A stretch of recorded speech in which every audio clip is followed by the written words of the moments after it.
Happy Monday, y'all. Welcome to this week's episode. So, I want to kind of build on the little tiny foundation that we created last week and maybe dissect some of the areas that I feel like the right is falling short. I feel like there have been so many situations recently where the right has just shot themselves in the foot. And so I'm going to throw a couple of them out there for you guys to discuss and think about and see what your thoughts are on them. Because I feel like these are, I'm just like, why are we fighting this battle? Like, why are these the battles that we're fighting? I guess that's my question here. But before we get into all of that, I wanted to remind you guys that all of my social medias, my Instagram, my Twitter, TikTok, all of that is linked down below. So make sure you go and give me a follow over there. If you are watching this video on YouTube, please give me a thumbs up and subscribe to my channel. And if you are on Spotify, follow me over there and give the show a rating. It really helps me out a ton. And I appreciate each and every one of you. And with that, my name is Noelle. This is Just Say No. Let's get into it.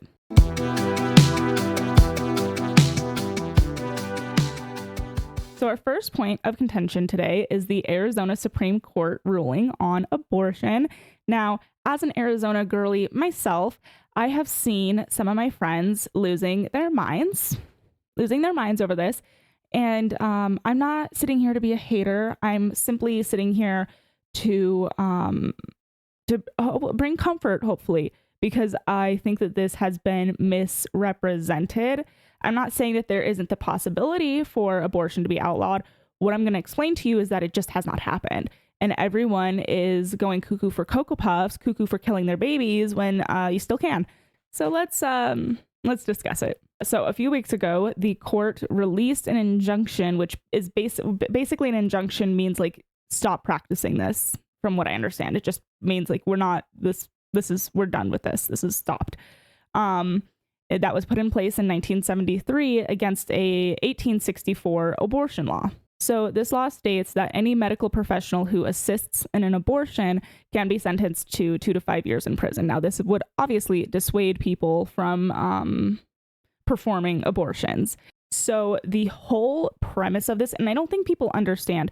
Now, this doesn't always happen because there is corruption, but the Supreme Court's, it's a court. So they're supposed to be looking at things in a legal manner without personal biases influencing that. Now, that does not typically happen because people are human and your own personal beliefs and opinions influence the way that you understand things and interpret things. However, that is what is supposed to be happening here. They are looking at the case that was brought, the issue that was brought from a legal perspective. And legally, the law that we have been operating under, which is Title 36, Section 2322, and this is the 15-week abortion ban that has been in place, it does not hold without Roe. So now that Roe has been repealed, this statute it's not a standalone statute. This statute was built upon Roe. And now without Roe, the statute has it has no bearings. It has nothing to stand on. And now, predictably, Planned Parenthood has been balls deep in this legal proceeding since the very beginning. I think this goes back to 2022. But even in their oral arguments to the court, Planned Parenthood themselves even admitted that this particular section, this title, this law does not provide a legal right to abortion because there is no legal right to an abortion, point blank, period. But we even have Planned Parenthood admitting this. So I'm just giving you the facts. Don't come for the messenger. I'm just presenting facts here. So ultimately what happened was that without another law giving the right to abortion, the Title 36 statute does not hold. So they can't not say that the 1864 law can't stand. Does that make sense? Like there is nothing preventing this from happening at this point in time. And that's all the Supreme Court did was acknowledge the facts on the ground, essentially. Are those facts good? Personally, I think so. I don't have a problem with it. I also understand why people do, though. I am not numb to that. I don't not see that. And that's where this being a state's issue is actually pretty neat. Because now you can go and vote for, say, your governor, and enact the laws that you wish to see within your state. This has nothing to do with the president or Congress or the Senate. This has nothing to do with federal government. This is all local. So go to your local elections and vote. That's the way this works. And so essentially, what the Supreme Court did, as I said, was they acknowledged and observed the facts on the ground, and they essentially put a stay on it. So for 45 days, I don't remember when this ruling came out, but 45 days following this ruling, no movement has been made. There's nothing been made because they want to give, I believe from my understanding, is they want to give the trial courts an opportunity to hear the original cases that were presented for Roe. So when I say everyone's freaking out over nothing, this is essentially what I mean, because the trial courts could hear these and come to a different verdict. And so it's not a guarantee that abortion is going to be completely outlawed in Arizona. And that's all I'm saying. I'm saying don't get your panties in a wad. Let's take some deep breaths. And if abortion is outlawed, it's the will of the people. Sorry. It's the way that works. Now, okay, so all of that was essentially the backstory for the thing that is actually disturbing me this week, because what has been occurring is people are very pissy with Trump. So before this ruling happened, Trump had come out and gave his abortion stance, and it was very milk toast. I mean, it was not extreme. It was not extreme in any way, one way or the other whatsoever. He essentially said that he believes that it should be given up to the states, which is incredibly, incredibly shocking. I know, coming from the man who helped overturn Roe to give it back up to the states, him saying that he believes it's a states issue. That's crazy. I know, everyone's shocked. We're not a bright bunch. It is what it is. Now, here's what I think everyone keeps forgetting is that Trump is not a conservative. I think he might have gotten more conservative over time. I think that he is certainly more conservative today than he was 20 years ago. But Donald Trump is a New York liberal. He is very liberal on social issues. He is pro-gay marriage. He is pretty much pro-choice. He, up until the point of child transitioning and abuses of that sort, he is very pro-LGBTQ. He and he's always been this way. This is not shocking revelations. This is not new information. And for conservatives to be acting shook by this is so stupid and moron. It's like, have you been paying attention at all? Like, who do you think Donald Trump is? Who do you think this man is? But getting back to the abortion issue, so people are upset at Trump at this point for saying that it should be a state's issue. And that's just crazy to me, because for decades, conservatives have fought to overturn Roe to make this a state's issue. And we accomplished that. And I think that's a big deal. That is a huge victory. But instead of letting things simmer for a little bit, letting people adjust to the new temperature of the water, because like it or not, we are still dealing with politics, and politics is dictated by the people. And if we move too fast on this, we're going to lose the people.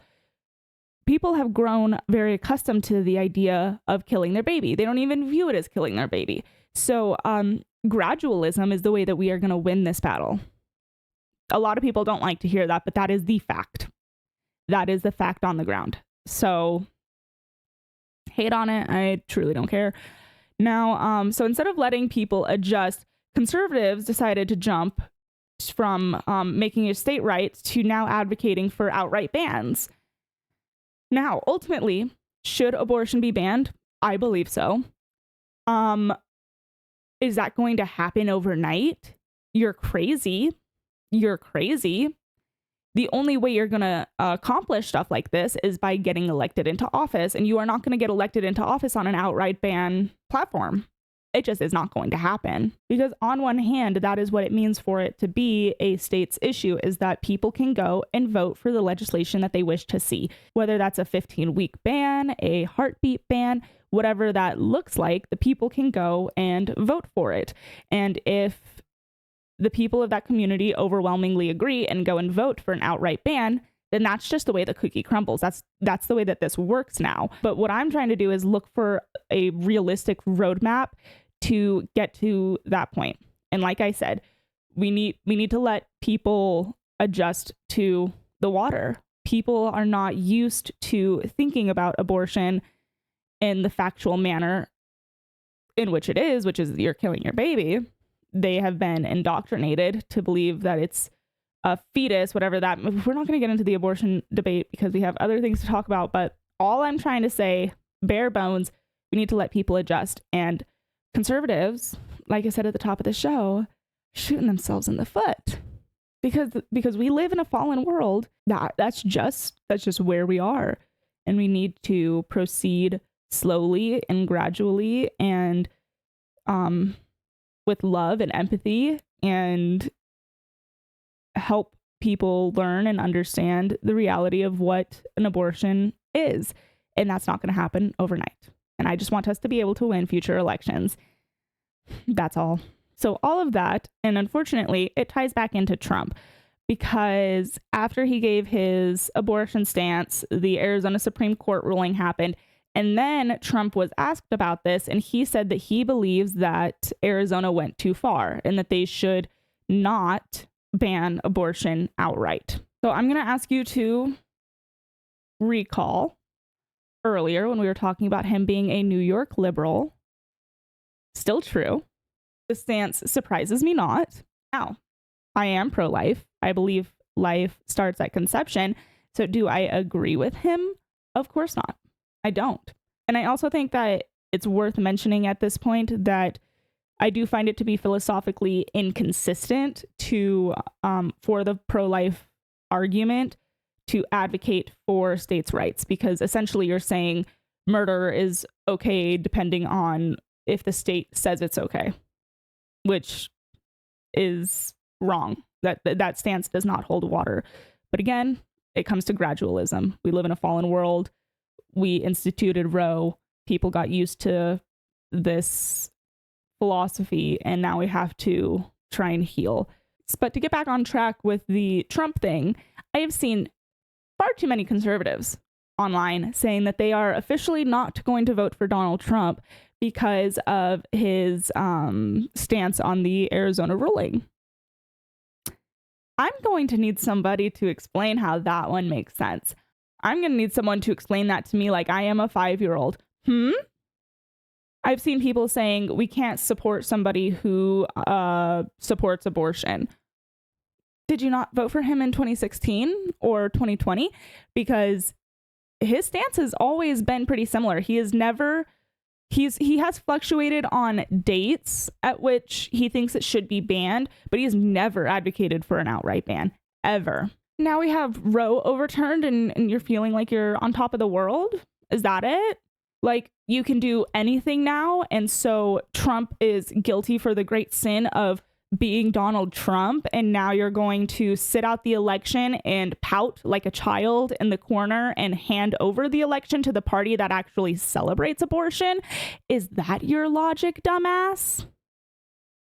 I'm just curious. I'm just trying to figure it out. I'm just trying to understand.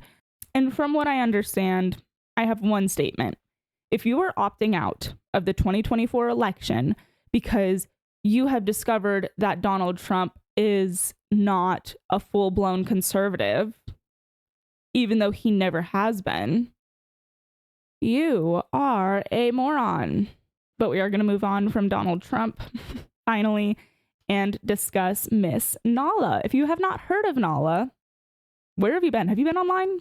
Have you been online? Because it has been a topic. It has been a topic. So Nala is a former OF girl, and she recently did an interview with Michael Knowles discussing the fact that she has rediscovered God and she has quit OF and is trying to get her life back on track. And when I tell you that the reaction that I saw from Christians, it was so foul. And I just feel like this has been such a constant trend over the last couple of months of seeing Christians online behaving in such a way that I just cannot wrap my head around. It's so un-Christ-like. And I don't know how else to explain that. Now, predictably, our favorite commentator, Pearl Davis, was leading the charge against Nala. Just the things that she was saying, I don't want to get too distracted by this, but there's no way that she's genuine. She has to be trolling to some degree. There's just no way. The things that she says are so stupid. I just cannot believe that she's being for real. At one point, Pearl decided to tweet out that she hates a certain parable because it perfectly points out her hypocrisy, which is, actually pretty predictable for Pearl. I feel like that actually makes a good amount of sense. Now, Pearl was joined by Miss Laura Loomer, who decided to take it upon herself to deem that Nala is irredeemable, which is crazy. That's crazy. Oh my God, it's crazy. Even considering the fact that Laura Loomer is Jewish, this is still a very bold claim. Now, as a Christian, Christians believe that through Christ, anybody can be saved. Christ died on the cross for our sins, and through that, we are all forgiven. Now, Jews don't have that perspective, obviously, but they do believe that through repentance, anyone can be saved. So I just don't understand where these people are getting off on playing God, because that's what they're doing. I mean, they are deeming this woman who is trying to right her life unsavable. And I just don't understand how you can be a Christian and say that someone is unsavable. Those two ideologies don't mesh. You cannot hold both of those at the same time. You cannot believe that Christ is the Son of the Father. You cannot believe that he died for our sins. You cannot believe that he was sent to save us, and then also in the same breath say that a person is irredeemable or cannot be saved. It's just the two do not hold together. And so in response to a lot of this, I tweeted out a phrase that I heard once, and it really stuck with me. You don't stop sinning when you start walking with Christ. You start walking with Christ, and then you start losing the desire to sin, because you are filled with something so much greater, so much more fulfilling. But I feel like Christians, particularly online, have this so backwards, and the way that they are judging Nala, it's like they expected her to announce that she has rediscovered God and be perfect. And first of all, we're all humans. We're all flawed. We will never be perfect. We are going to continue sinning until our dying day, because it is in our nature. We can do our very best, but we are imperfect people. And that's the point, is God forgives us anyway. But they expected her to be a completely different person the next day. And that's not the way this works. You have to give her time to develop her relationship with the Lord. And I just feel like true Christians are praying for her to succeed, praying for her continued growth in her relationship with Christ. I want to see her succeed. I want to see her live a full and happy life with the Lord. And that's just not the reaction that I have seen online. And that is it's saddening. It's very sad, because honestly, all of these people saying that she's irredeemable or can't be saved, last I checked, there's only one person who gets to make that call, and you are not him. I'm not saying that it's not a possibility that she is a fraud and that she is playing games. Of course, it's a possibility. But I'm not the one that gets to make that call. All I want to do is pray for her and wish her well and hope that she turns her life around in a very sincere and real way. But at the end of the day, the only person who's going to make that judgment is the Lord. And that day will come. And it's not for me to make, and it's not for anyone online to make either. I think bottom line is it's just the lack of compassion. There's such a lack of compassion. And to some extent, I can't understand why. I mean, we've been put through the ringer, but compassion is so important. And I pray that the Christian community can rediscover that, because it's a sad world without it. So that got a little bit deep, but on that note, we are going to end the episode here. I appreciate you guys tuning in and hanging out. And I do want to apologize. I kept glancing over, and I think that I think the video got pretty whitewashed. I'm filming at a different time in the day than I normally do, and I haven't gotten curtains. So I think there's a lot of backlight coming in. And so I apologize if it was very whitewashed throughout this video, but appreciate you guys hanging tight anyways. And we will chat next Monday. Bye.